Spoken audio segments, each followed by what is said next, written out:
고구마 간호사입니다. 오늘은 댓글로 요청이 하나 들어와서 그에 맞는 영상을 만들어 왔습니다. 예전에 올렸던 APIP 인계 내용을 조금 각색해서 하나하나 해석해보는 영상이고요. 의학적 지식을 공부한다기보다는 인계를 어떻게 이해해야 하는지에 포커스를 맞추고 들어주시면 감사할 것 같습니다. 인계를 중간중간 끊으면서 진행하도록 할게요. 바로 시작합니다. 인계 처음 부분을 들어보시죠. ABC님 80세 여성 안 교수님 환자 인계드리겠습니다. 환자 디멘치아 외에 특이 과거력은 없으신 분이고 1개월 전부터 POI랑 제네럴 위크니스 심해지시고 점점 악화되셔서 타병원 내원했더니 당시 APIP 리듬 관찰되셨고 SBP 60대에 일렉트로 언밸런스 심해서 본원으로 전원 오신 분입니다. 어려운 용어는 없는 것 같고 POI는 Poor Oral Intake, 입으로 먹는 게 시원치 않다. 그러니까 식사를 잘 못하셨다는 말입니다. 여기서 형광색으로 표시한 부분만 캐치하시면 될 것 같아요. APIP 리듬이라고 했으니까 지금은 어떤 리듬인지 인계를 꼭 받아야 하고 혈압도 60대였으니까 올랐는지 어쨌는지 일렉트로 언밸런스가 심했다고 하니까 어떤 전해질 수치가 어느 정도였는지를 인계받는 것이 중요합니다. 다음 인계 내용입니다. ER 내원 당시 APIP RVR에 하트레이트 130까지 떴고 BP 60에서 70대 관찰되어서 일단 NS500 2번 로딩하고 C라인 잡고 디곡신 0.5mg 슈팅하고 레보 달고 CCU로 입실한 상태입니다. ER 내원했을 때 APIP RVR 리듬이었다고 해요. 간단하게 설명드리면 일단 APIP은 한국말로 심방 세동이죠. 심장의 전기 흐름을 보면 전류가 SA 노드에서 생성돼서 심방을 한번 수축시키고 AV 노드에서 모여서 이제 심실을 한번 수축시킨다는 걸 알고 계실 거예요. 이렇게 심방 대 심실이 1대1로 수축하는 게 정상이죠. 근데 APIP은 뭐냐 하면 SA의 노드에서 전기가 생성되어야 하는데 심방의 여기저기에서 마구잡이로 전기가 생성되는 거예요. 예를 들어 전류가 한 번 흐를 때 심방이 한 번 수축해야 되는 게 맞는데 전류가 심방의 여기저기서 10번 거의 동시다발적으로 생성되어 심방도 그에 따라서 10번을 수축하게 되는 거라고 보시면 됩니다. 그래서 생기는 문제점이 있죠. 한번 완벽하게 수축을 해줘야 피가 심실로 전달이 될 텐데 10번을 빠르게 수축하려다 보니까 효율적으로 피를 짜주지 못하게 됩니다. 그래서 심방에 피가 고여서 돌고 도는 현상이 발생할 수 있어요. 또 다른 문제점이 있다면 심방에서 심실로 전류가 흐를 때 AV 노드를 거쳐서 가게 되어 있는데 APIP은 여러 개의 전류가 여기저기서 내려오게 됩니다. 그러니까 AV 노드도 한 개의 전류만 흘려보내야 될 것을 못하게 되는 거죠. 그러다 보니 심실의 수축 횟수도 덩달아 증가하는 현상이 일어날 수 있습니다. 이게 바로 APIP RVR이라고 하는 겁니다. 다시 인계로 돌아와 보면 APIP RVR로 하트레이트 130까지 떴다고 하는데 이제 왜 떴는지 이해가 가시죠? 그리고 BP가 60대로 조금 낮네요. 이것도 이해가 가시죠? 심방과 심실이 효율적인 수축을 못해줘서 혈압이 떨어진 겁니다. 아마 그럴 거예요. 그래서 일단 혈압을 올리기 위해 ER에서 무엇을 했냐? 일단 NS500을 2번 로딩했다고 하는데 로딩했다는 거는 수액을 달아서 시간당 몇 cc 이렇게 세팅해서 준 게 아니라 그냥 풀 드립으로 빠르게 줬다는 말입니다. 그리고 C라인을 잡고 라는 말은 센트럴 라인, 중심 정맥관을 잡았다는 말이고 이제 바이탈 사인이 언스테이블하니 약물도 여러 개 써야 하고 그 중에서 승합제, 혈압을 올리는 약도 써야 하는데 이건 얇은 혈관인 그냥 저희가 일반적으로 잡는 IV로는 사용할 수 없는 약물이어서 센트럴 라인을 잡은 겁니다. 그런 다음에 디곡신 0.5mg을 준 거는 이 약이 APIP RVR을 치료하는 항부정맥 제제 중 하나이기 때문입니다. APIP이라고 무조건 디곡신을 주지는 않아요. 하지만 여기선 닥터가 여러 가지를 판단한 뒤에 처방을 준 거겠죠. 그 다음에는 레보를 달았다고 하는데 레보는 레보패드라는 약물입니다. 이건 상품명이긴 한데 임상에서는 통상적으로 레보라고 부르고 있습니다. 승합제의 한 종류고요. 당연히 이 상황에서는 혈압을 올려주기 위해 달았겠죠. 보시면 로딩을 하고 C라인을 잡고 항부정맥 제제를 주고 승합제를 단 게 하나하나 순서대로 일어난 건 아닐 거예요. 아마 거의 동시다발적으로 일어났을 가능성이 큽니다. 다음 인계 내용입니다. 지금은 헤파린 유지하고 BP 컨트롤하면서 경과 관찰 중입니다. 헤파린을 유지하고 있다고 하는데 해파리는 혈액 응고를 막는 작용을 하는 무시무시한 약물이죠. APIP 환자한테 왜 해파린을 달았는지 잠깐 생각해보면 아까 제가 APIP은 심방이 너무 빠르게 뛰는 바람에 제대로 피를 짜주지 못해서 심방 안에 고여있는 피가 생긴다고 말을 했었죠. 피가 몸 안 한 군데에 고여있다고 생각을 해보세요. 바로 스롬바이, 혈전이 생성될 가능성이 생깁니다. 그래서 APIP의 합병증 중 하나가 스트록, 뇌졸중이거든요. 재수없게 혈전이 생겨서 또 그게 머리로 날아가서 뇌혈관을 막아버리는 거죠. 그래서 이 합병증을 막기 위해 해파린을 달아준 겁니다. 마지막 문장은 BP 컨트롤을 하고 있다고 하네요. 아직 승합제를 쓰고 있는 상태로 추측할 수 있겠습니다. 다음 인계입니다.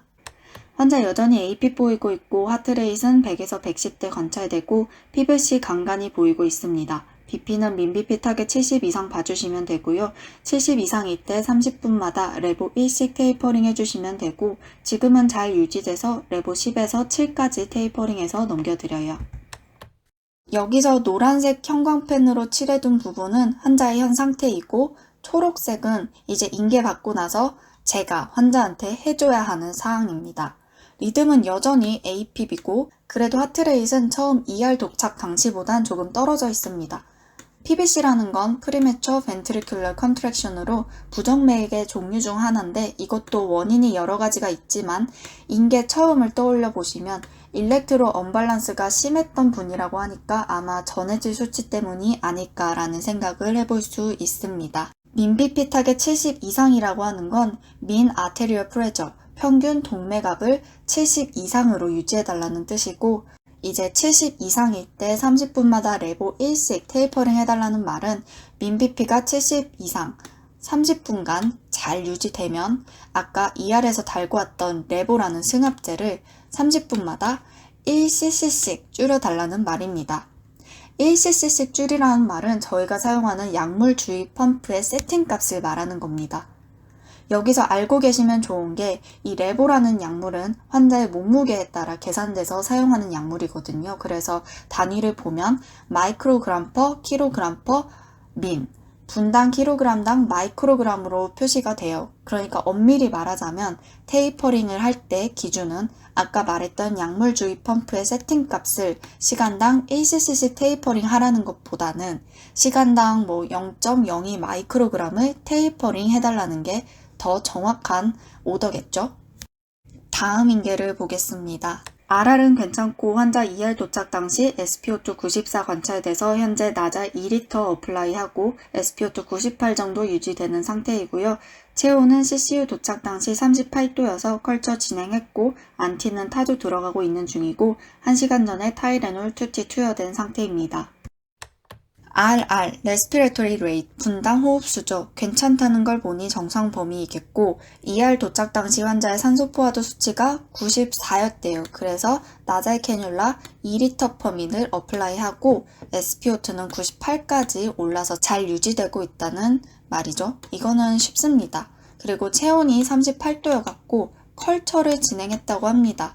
컬처는 균 배양 검사입니다. 환자가 열나는 이유가 힘들어서 그럴 수도 있지만 다른 균에 감염돼서 열이 날 가능성도 있으니까 이 균 배양 검사를 진행한 겁니다. 그리고 안티는 안티바이오틱, 항생제고요. 타조는 타조박탐으로 수많은 항생제 중에 한 종류입니다. 여담이지만 컬처를 진행할 때는 절대 항생제를 먼저 투여하시고 컬처를 진행하시면 안 됩니다. 결과에 영향을 줄 수가 있기 때문이에요. 마지막으로 항생제를 투여하고 환자가 힘들 테니까 열나는 것도 컨트롤을 하려고 타이레놀 2T까지 투여가 되었습니다. 자, 이제 다음부터는 기본적인 어세스먼트 사항을 인계주고 있습니다.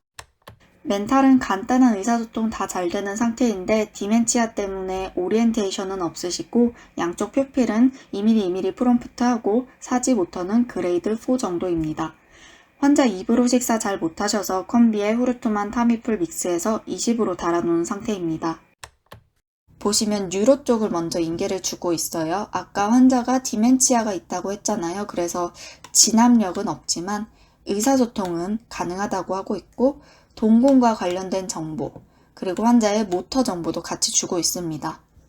다음으로는 식사를 잘 못하신다고 했잖아요. 그래서 영양제가 달려있다는 걸 알려주고 있고, 이거는 다른 복합 영양제입니다. 시간당 20cc로 들어가고 있다고 말하고 있습니다. 다음은 플루이드 관련 인계입니다. 그래서 환자 현재 달고 있는 약물은 NS40, 컴비20, 레보7, 헤파린 16이고 ER에서 나간 랩 결과상 포타슘 3.1이어서 나크도 40으로 들어가고 있습니다. 나크는 총 3바틀 주기로 했고 지금 2바틀째 들어가고 있고 1바틀 더 리플레이스먼트 해주시면 됩니다. 금일 아이에노 타겟은 인풋 2800에 아웃풋 2500으로 포지티브 300이고 현재 아이에노는 네거티브이긴 한데 소변량은 시간당 60이고 시간당 들어가는 플루이드는 123cc고 이따 환자 입으로 저녁 식사하는 것까지 감안해서 아이에노 맞춰주시면 될 것 같습니다. 보시면 달고 있는 수액을 먼저 한 번에 정리해서 인계를 주고 있죠. NS는 40cc per hour, 컴비 20cc per hour, 레보는 7cc per hour, 헤파린 16cc per hour로 세팅돼서 주입되고 있다는 말이고 이제 아까 말했던 일렉트로 언밸런스 부분에 대한 정보를 주고 있습니다. 환자 포타슘이 3.1이었대요. 정상 범위가 3.5에서 5.5인데 3.1이면 조금 낮은 수치죠. 그래서 나크라는 약도 40cc per hour로 들어가고 있다고 말하고 있습니다. 나크는 포타슘이 섞여 있는 약물이고 무엇보다 포타슘은 사람 몸 안에 많은 기전에 참여를 하기 때문에 농도가 낮아도 안 되고 높아도 안 되는 무서운 전해질 중 하나입니다. 그래서 농도가 높은 약물은 고위험 약물로 구분되고 있는 것도 참고로 알아두시면 매우 좋을 것 같습니다. 주입되는 농도와 속도도 제한되어 있으니 주의해 주시면 되고요. 여기서는 총 3바틀을 주기로 했대요. 그리고 자기가 2바틀까지는 주고 있으니 너는 1바틀만 더 챙겨주면 된다라고 알려주고 있는 부분입니다.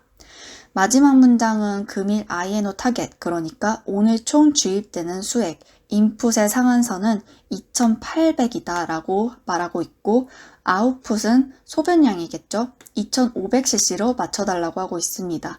그래서 인풋 빼기 아웃풋을 포지티브 300으로 맞춰달라고 하는 말입니다.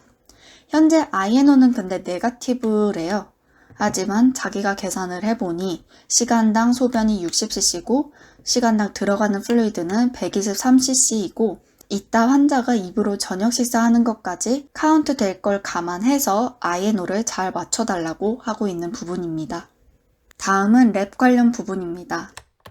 환자 랩 어브노멀한 부분은 CBC는 헤모글로빈 9점인데 따로 블리딩 포커스는 없어서 인계 끝나고 나갈 풀랩 결과 확인해 주시면 되고요. 포타슘은 3.1이어서 나크 리플레이스먼트 중인 거 말씀드렸고 PTT 30인 거는 ER에서 헤파린 달기 전에 나간 수치고 다음 풀랩에서 결과 챙겨서 헤파린 용량 조절해 주시면 되고요. PTT 타겟은 60에서 80색입니다. 그 외에 ER에서 환자 처음 왔을 때 POCT 찍은 게 76이었고 오늘만 QID로 팔로우하기로 했습니다. 여기서부터는 사실 그냥 랩 중에서 꼭 알아야 할 부분만 찝어서 알려주고 있어요.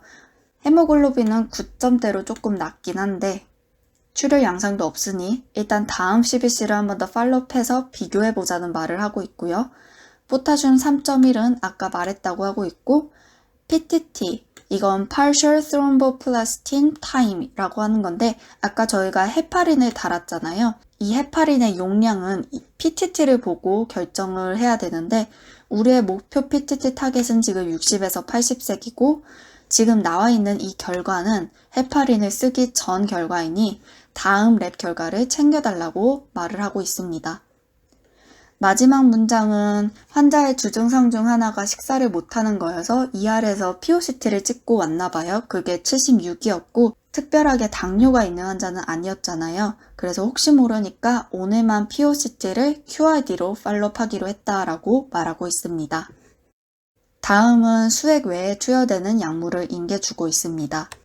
환자 자가약 아리셉트만 자기 전에 챙겨주시면 되고요. 그 외에 얼설민 QID로 처방한 상태입니다. 보시면 ER에서 오전 9시에 디곡신 0.5mg 투여됐고 6시간 후인 3시에 디곡신 0.25mg 환자 바이탈 사인 보고 닥터 컨펌 받은 뒤에 투여해주시면 될 것 같습니다. 아리셉트는 치매 치료제의 한 종류이죠. 이건 자가약으로 투여하시던 분인 것 같아요. 자기 전에 투여해달라고 하고 있고 얼설민이란 위 점막 보호제가 QID로 처방이 났다고 하고 그 다음에는 디곡신, 아까 항부정맥제제로 투여했던 약을 인계주고 있습니다.